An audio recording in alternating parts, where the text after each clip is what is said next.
Csókoljátok meg a hűségűvét, húzzátok egymás ujjára, és mondjátok utána.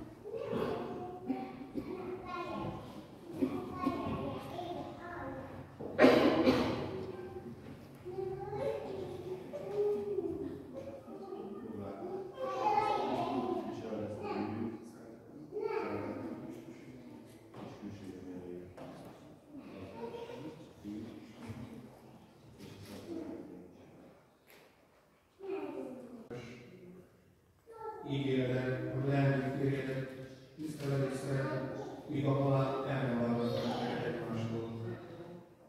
Elfogadod a gyermekeket, akikkel Isten megajándékozza a házasságokat. Ígéretek, hogy Krisztusnak és az ő egyházának a törvényei szerint fogod fölnevelni őket.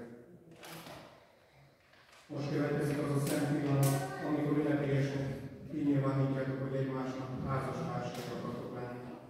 Fogjatok egymással kezet, és én egyre fonódó kezeteket átadom stólára jelét, hogy házasságok Isten előtt felmondhatatlan lesz.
Amen.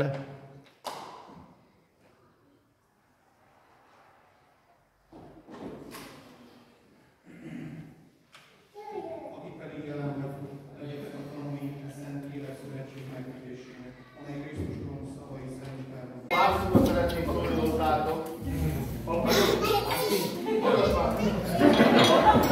Nagyon köszönjük, hogy eljöttél a mi nagy napunkra.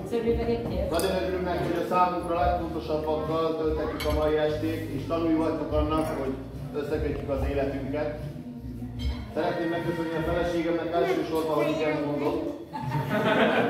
És külön szeretném megköszönni a szüleimnek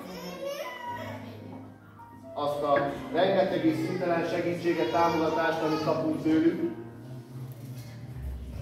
Azt kívánom mindenkinek, érezzétek magatokat jól, egyetek, igyatok, és mulassatok velünk reggelét. Jó étvágyat kívánok a vacsorába!